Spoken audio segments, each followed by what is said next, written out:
Hello ji. everyone, this is Shani Ali Khan and I'm just going to conduct one interview and right now we have Monu Kumar who cracked 67th BPSC।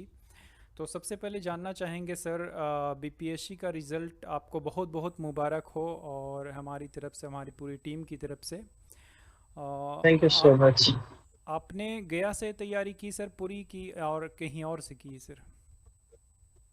मैंने proper सारा गया से ही तैयारी किया है, लेकिन last में interview की तैयारी के लिए मैं पटना में कोचिंग ले रहा था। तो मोरलेस मैं लगभग गया में ही सारा तैयारी अपने किया है। अच्छा अच्छा, तो आप कुछ अपने बारे में बताना चाहेंगे सर कि आपकी प्राथमिक विद्यालय के बारे में, आपकी प्रारंभिक शिक्षा के बारे में, कहाँ से हुई और फिर किस तरह से आपकी जर्नी रही, थोड़ा सा संक्षेप में बताना चाहेंगे आप? यस सर, जर्नी मेरी शुरुआत होती है श्याम बाबू हाई स्कूल से, संन्यास आश्रम से। हम्म। मैंने यहाँ से मेट्रिकुलेशन अपना कंप्लीट किया था 2011 में। देन मैंने गया कॉलेज में इंटरमीडिएट बायोलॉजी से स्टार्ट किया था, और 2013 में मैंने उसे कंप्लीट कर लिया था। देन गया कॉलेज से ही पॉलिटिकल साइंस ग्रेजुएशन सब्जेक्ट के साथ मैंने यहाँ से ग्रेजुएशन कंप्लीट किया। देन मैंने इंदिरा गांधी ओपन यूनिवर्सिटी इग्नू से मैंने पीजी भी किया है, सेम सब्जेक्ट के साथ, पॉलिटिकल साइंस के साथ। और उसके बाद से मैं लगातार सिविल सर्विसेज की तैयारी कर रहा हूँ। और मैंने यूपीएससी के भी कुछ अटेम्प्ट्स दे रखे थे, हालांकि उसमें कुछ संभावनाएं नहीं थी कि मुझे, तो लगा मुझे प्लान बी के तौर पर यूपीएससी में काम करना चाहिए। और लगातार 66 और 67 दोनों में मैंने प्रयास किया, और तब मुझे 67 में एक अच्छा रैंक हासिल हुआ सर। ये रैंक लाने के पीछे सबसे बड़ा श्रेय आप किस व्यक्ति को देना चाहेंगे, अगर कोई एक व्यक्ति हो आपके लिए तो? देखिए सर, अगर सफलता होती है तो सफलता के पीछे केवल एक व्यक्ति नहीं, बहुत सारे व्यक्तियों का योगदान होता है उसमें। अगर मैं श्रेणी तरीके से उसको देखता हूँ, तो मुझे लगता है मेरे पिताजी का सबसे ज्यादा योगदान रहा है इसमें। क्योंकि शुरू से लेकर अंत तक उनका मेरे पीछे खड़ा होना मेरे लिए सबसे ज्यादा प्रेरणादायक रहा है वो, और शक्ति का स्रोत रहा है मेरे लिए। उसके बाद मेरे दोनों बड़े भाइयों का भी बहुत ज्यादा योगदान रहा है, उन्होंने हौसला टूटने नहीं दिया कभी मुझे, क्योंकि लगातार असफलताओं को भी देखते हुए मैंने आया है। तो उन सब चीजों को भी उन्होंने देखा है। कुछ दोस्तों का भी बहुत शानदार साथ रहा है मेरे साथ, तो उन लोगों का भी। तो मेरी सफलता के पीछे बहुत सारे लोगों का हाथ है, और मेरी मम्मी की यादें भी हैं मेरे साथ। तो उनके सहारे भी मैंने इस चीज को आगे जो भी है अचीव किया है। मोर और लेस मुझे लगता है कि इन सब लोगों का ही बनाया हुआ मेरा सफलता है सर। आपने किसी कोचिंग संस्थान से पढ़ाई की या ऑनलाइन आपका मोड रहा है स्टडी का, कुछ साझा करना चाहेंगे सर? यूपीएससी के लिए फाउंडेशन बैच के लिए मैंने आईएएस एकेडमी जो है एपी कॉलोनी में, गया में मैंने वहां से की है। और फाउंडेशन करने के बाद मैंने सेल्फ स्टडी को ही मुख्य प्राथमिकता दी। और इसके साथ साथ जो ऑनलाइन के जो भी मटेरियल, लास्ट में जब टारगेटेड तैयारी कर रहा था, तो एक क्रैश कोर्स के रूप में मैंने सार्थक संभाग पटना से कंसल्ट किया था फॉर ऑप्शनल हिंदी लिटरेचर के लिए। और देन इंटरव्यू के लिए भी मैंने सेम सर्विस सर से गाइडेंस लिया था। और मैं मानता हूँ कि मेरी पूरी जो जर्नी है सेल्फ स्टडी पर ही मेनली डिपेंडेंट है। सेल्फ स्टडी काफ़ी बड़ा योगदान है सेल्फ स्टडी का बीपीएससी और यूपीएससी की, जहाँ तक परीक्षा की बात की जाए। लेकिन आजकल हम लोग क्या देख रहे हैं कि सर ऑनलाइन स्टडी मटेरियल काफ़ी है, तो आप ऑनलाइन से ज़्यादातर तैयारी किए कि आप ऑफलाइन से ज़्यादातर तैयारी किए? क्योंकि यहाँ पे एक प्रश्न ये भी उठता है कि बच्चे ऑनलाइन की तरफ जाते तो हैं, लेकिन उनका कभी कभी क्या होता है ना कि वो भटक जाते हैं ऑनलाइन में।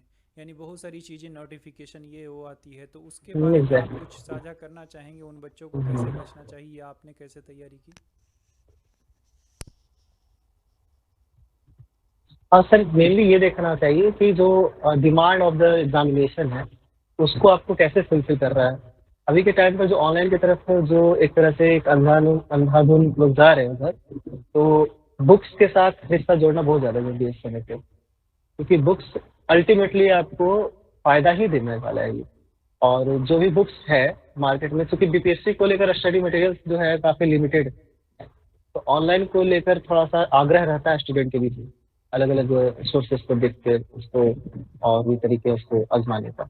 लेकिन मैं मानता हूँ कि बुक्स पर भी ज्यादा डिपेंडेंस होना चाहिए। जो नोट्स है, ऑफलाइन नोट्स वगैरह होते हैं, उसको देखना चाहिए। और बीपीएससी का जो डिमांड है, उस डिमांड के अकॉर्डिंग ही आपको तैयार करना चाहिए। ऑफलाइन का जो डिस्ट्रैक्शन का जहाँ तक बात मुझे लग रहा है कि ऑफलाइन में डिस्ट्रैक्शन तो है, ऐसा नहीं कर सकता है, और एक डिसिप्लिन की भी कुछ कमी देखी जाती है उसमें, कि आप रेगुलरली उसमें इन्वॉल्व नहीं रह सकते हैं लगातार उसमें।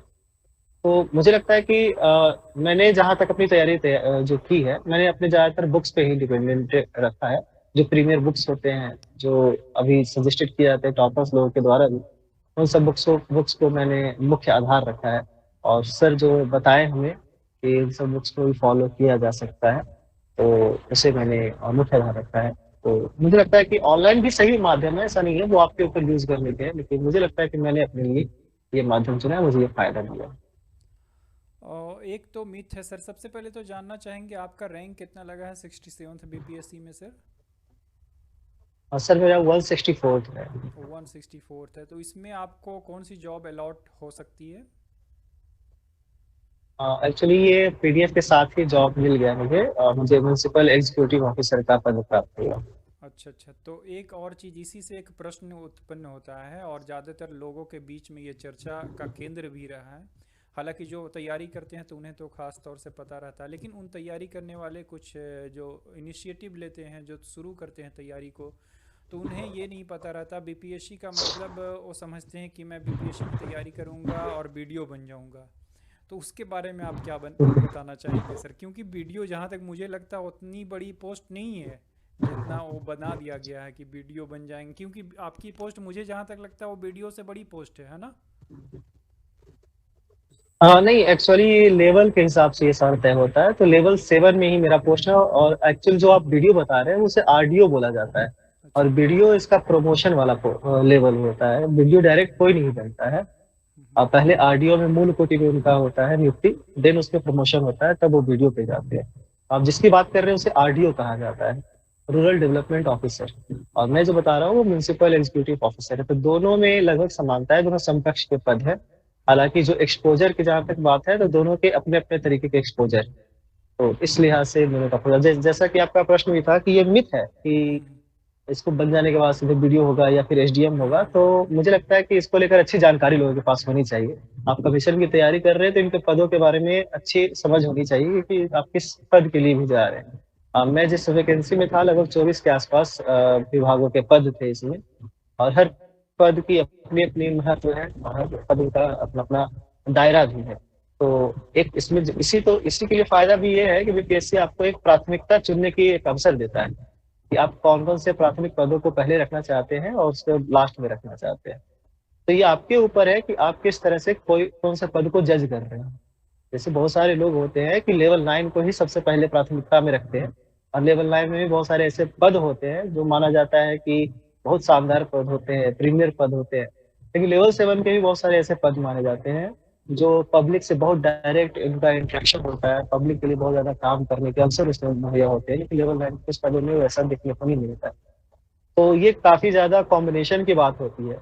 और ये बिल्कुल, अगर आप कमीशन में आ रहे हैं तो इस तरह के मिथ कुछ अलग ही रखिए, आप पद को देखिए, पद का क्या महत्व है, उस चीज को ही देखते हुए आगे आपको बढ़ना चाहिए। और एक और चीज़ आपसे मैं जानना चाहता हूँ कि सर, जो तैयारी होती है, जैसा कि आपने आईएएस एकेडमी का नाम लिया, ऐसी न जाने बहुत सारी कोचिंग है जहाँ पे आईएएस एकेडमी काफ़ी एक अच्छा कोचिंग है और वहाँ से आपने तैयारी भी की, और इसी तरह के बहुत सारे कोचिंग अलग अलग शहरों में हैं। बच्चे तो जाते हैं सबसे पहले पीसीएस की तैयारी करने, कमीशन की तैयारी करने, आईएएस बनने, लेकिन हमने जो देखा है पर्सनल तौर पे, वहाँ से बन करके कभी कभी बच्चे कांस्टेबल की भर्ती आ रही है तो वहाँ भी चले गए, एसएससी की भर्ती आ रही है तो वहाँ भी चले गए, मतलब जो एग्ज़ाम निकलता है वहाँ पे भर देते हैं। तो उसके बारे में कुछ टिप्पणी करना चाहेंगे? क्योंकि वो तैयारी आईएएस की कर रहे हैं, तैयारी कमीशन की कर रही हैं, तो उसको तैयारी करते करते हमें जहाँ तक लगता है वो सोच हो जाती है। उसके बाद वो बंदा नहीं जाएगा इस जो भी जॉब एक्स्ट्रा होता है, यानी कि एसएससी या पुलिस या और भी आर्मी वगैरह, लेकिन बच्चे भटक जाते हैं। तो मुख्य कारण क्या रहता है और ऐसे क्यों करते हैं बच्चे? हाँ, देखिए मुख्य कारण ये है कि इस प्रश्न का उत्तर आपको बच्चे के पर्सपेक्टिव से ही देखना चाहिए, क्योंकि हम सभी लोग एक तरह से लोअर मिडिल क्लास फैमिली से ही लगभग हम लोग आ रहे होते हैं। और एक हम लोगों के अंदर ड्रीम रहता है सिविल सर्विसेज में आने का ही, मेरे अंदर भी ड्रीम था। लेकिन ये जो पीर प्रेशर आपके ऊपर आता है सोसाइटी का भी, आपके पर्सनल लाइफ का भी, आपके करियर को लेकर, जब आपके सामने बहुत लगातार फेलियरिटी आपके सामने आने शुरू हो जाते हैं इतने कट थ्रो कंपटीशन में, तो वो लोग देखते हैं कि उनके पास बहुत कम संभावनाएं हैं, और उस कम संभावनाओं में जो भी अवसर उन्हें प्राप्त हो सकता है, चाहे वो एक एमटीएस लेवल का भी जॉब हो, या फिर कोई दरोगा हो, या फिर ग्रेजुएशन लेवल का कोई भी जॉब, तो वो चाहते हैं कि वो एक स्टेबल लाइफ को जीते। तो ये उनका एक पर्सपेक्टिव है, और इसमें कहीं भी कोई गलत चीज नहीं है, क्योंकि वो अपने लाइफ अपने तरीके से तय करना चाहते हैं। जहां तक बात है कि सिविल सर्विसेज का जो डिमांड है वो बहुत ही अलग तरह का डिमांड है। वो डिमांड ये है कि उन्हें एक पूरा का पूरा अपना जीवन लगभग सारे एस्पेक्ट को खत्म करके आपको सिविल सर्विसेज में लगना पड़ेगा। अब मैं खास करके उनके लिए बता रहा हूँ जो मिडिल क्लास फैमिली से आ रहे हैं, जिनके पास किसी तरह का कोई बैकग्राउंड नहीं है ना गाइडेंस है। तो इन दोनों के बीच का जो द्वंद है, इन्हीं द्वंद के बीच में जो बच्चा है, स्टूडेंट है, जूझते रहता है। और उस जूझन में अगर वो सफल होता है तो बहुत अच्छी बात है, नहीं सफल होता है तो काफी अवसाद के दौर भी देखने को मिलते हैं। तो मैं थोड़ा सा इसको लेकर सेंसिटिव हूँ, इस टॉपिक को लेकर, कि उन्हें प्लान बी में जाना चाहिए या फिर सिविल सर्विसेज में आना चाहिए। तो ये उनका निहायत ही अपना व्यक्तिगत सोच होना चाहिए कि वो किस तरफ जा रहे हैं। और भटकाव तो होता ही है, क्योंकि सिविल सर्विसेज का अपना डिमांड है कि उन्हें लगभग 1 साल 2 साल प्रॉपर तैयारी करना पड़ेगा, तभी उनका होना चाहिए। और इस इतना करने के बाद भी सफलता मिलेगी कि नहीं मिलेगी, इसकी भी गारंटी नहीं है। तो ये पूरी तरह से छात्र पर निर्भर होना चाहिए कि उनका निर्णय है कि वो किस तरफ जाना चाहते हैं। और भटकाव आएगा तो ऑब्वियसली आता ही है, तो भटकाव को लेकर उन्हें सजग होना चाहिए कि उनको क्या करना है। लास्ट में मैं बस यही सजेशन दूंगा कि अगर आप किसी भी क्षेत्र में जाना चाहते हैं, सिविल सर्विस में नहीं जा रहे हैं, तो पूरी तरह से अपना डेडिकेशन दे दें इसके लिए। और डेडिकेशन के साथ साथ लास्ट तक टूटने की हिम्मत में रहना है आपको, कि आपको टूटना नहीं है इसलिए, तभी आपको सफलता मिलेगी। क्योंकि अभी काफी ज्यादा कंपटीशन टाइट हो चुका है इसको लेकर, चाहे वो यूपीएससी है या फिर बीपीएससी की भी बात की जाए, या फिर आप अगर एमटीएस में जा रहे हैं तो आप पूरी तरह से एमटीएस के लिए तैयारी करें। ग्रुप डी में जा रहे हैं तो पूरी तरह से ग्रुप डी में जाइए। आप हाफ हार्टेड होकर एमटीएस में नहीं जा सकते, आप हाफ हार्टेड होकर यूपीएससी में नहीं जा सकते। दोनों में आप बर्बाद नहीं होंगे, आप फेल्ड हो जाएंगे, कहीं पर भी आपकी सफलता नहीं मिलेगी। मेरा यही पर्सपेक्टिव, यही सोचना है इस मुद्दे पर। Okay, thank you. एक अंतिम प्रश्न रहेगा सर कि ज़्यादातर जो भी आज के दुनिया में जो भी किसी भी पोस्ट को ग्रहण कर रहे हैं, तो सबसे बड़ा रोल शिक्षक का हो रहा है। तो शिक्षक से शिक्षण बनता है, और शिक्षण प्रणाली जो है भारत की या बिहार में, पूरा ऑल ओवर इंडिया तो एक ही है, लेकिन बिहार में हम लोग देखते हैं शिक्षण प्रणाली यानी कि शिक्षा देने का जो माध्यम है, और टीचर जिस तरह से अभी पढ़ा रहे हैं या बच्चे शिक्षा ग्रहण कर पा रहे हैं, तो उसमें क्या सुधार आना चाहिए? आपको क्या लगता है, कुछ सुधार हुआ है बिहार के शिक्षा में? हाँ, देखिए एज ए शिक्षक मैं भी एक शिक्षण कार्य से जुड़ा हुआ हूँ। क्लास 9 से 10 के बच्चों को एक कोशिश संस्थान में शिक्षा दे रहा हूँ। तो मुझे लगता है कि मैं इस प्रश्न को अच्छे से समझ रहा हूँ, और इसको उत्तर देने में लगता है कि मैं कुछ योगदान दे सकता हूँ। शिक्षण कार्य काफी चुनौती भरा कार्य है अभी के समय पर, चाहे वो, चूंकि विभाग बैठे हुए हैं, सरकारी शिक्षक भी है, प्राइवेट शिक्षक भी है, एक एस्पिरेंट का भी शिक्षक होकर पढ़ाना वो भी है। बेसिकली हम लोग बच्चों के लिए क्या योगदान दे रहे हैं, ये महत्वपूर्ण है। बच्चे सही ढंग से शिक्षा प्राप्त कर पा रहे हैं कि नहीं कर पा रहे हैं। और शिक्षा केवल शिक्षक पर ही निर्भर नहीं होता है, उनके लिए पूरा का पूरा एक इंफ्रास्ट्रक्चर का माहौल देना पड़ता है बच्चों के लिए, तभी शिक्षक जो है जस्टिस कर पाएगा बच्चों के लिए। और इंफ्रास्ट्रक्चर का मतलब ये नहीं है कि उनके लिए टेबल होना चाहिए, कुर्सी होना चाहिए, ये सब भी जरूरी है, लेकिन साथ में एक अभी के टाइम का स्टैंडर्ड सिलेबस होना चाहिए, करिकुलम होना चाहिए, अपडेटेड तरीके से चीजों को आगे लेकर चलना चाहिए, एडवांस तरीके की शिक्षा प्रणाली होनी चाहिए। बच्चों को आज की दुनिया से जुड़ने के लिए भाषा की समझ भी होनी चाहिए, साथ में विज्ञान की भी समझ होनी चाहिए, और सारी समझ इनोवेशन और प्रैक्टिकल चीजों पर होनी चाहिए, ताकि वो आगे जुड़ सके।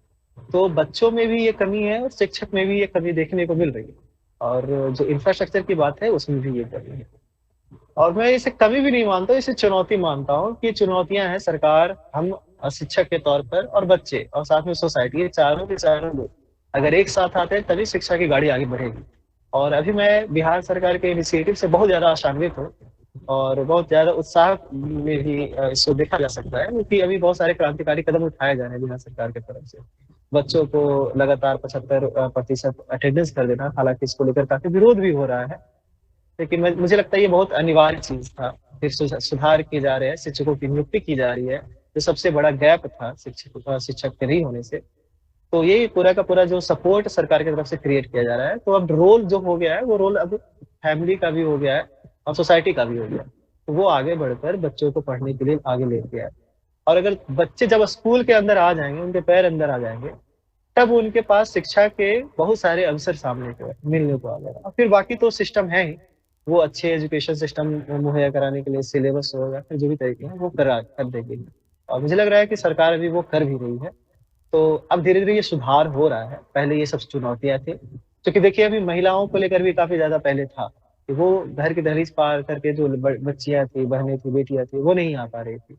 जो साइकिल योजना, पोशाक योजना और भी कन्या उत्थान योजनाएं लाई गई, उसके माध्यम से अब देखने को मिल रहा है कि उनकी संख्या काफी ज्यादा बढ़ रही है स्कूलों में। तो ये भी एक सकारात्मक है कि कम से कम बच्चों को स्कूल तक तो ले आए, और स्कूल तक लाने के बाद फिर स्कूल को सुधार दे। बस ये दो काम हम लोग करते हैं और सोसाइटी को साथ में लेकर चलते हैं। तो मुझे नहीं लगता कि बिहार में शिक्षा की क्रांति आने में देरी होगी, और ये बहुत सकारात्मक है। बिल्कुल आपने सही कहा sir. Teacher should be the observer of behaviour of students and we need integrated learning as the teacher, students, parents, school management, सभी को एक साथ आकर के काम करना चाहिए एक बच्चे को बनाने में। यस। शिक्षा अगर सुधर जाता, शिक्षा प्रणाली सुधरती है तो बच्चे काफ़ी अच्छा रिजल्ट होगा। और ऐसा नहीं है कि रिजल्ट कुछ बच्चों का होगा, सभी बच्चों का होगा, ओवरऑल डेवलपमेंट होगा बच्चों के अंदर।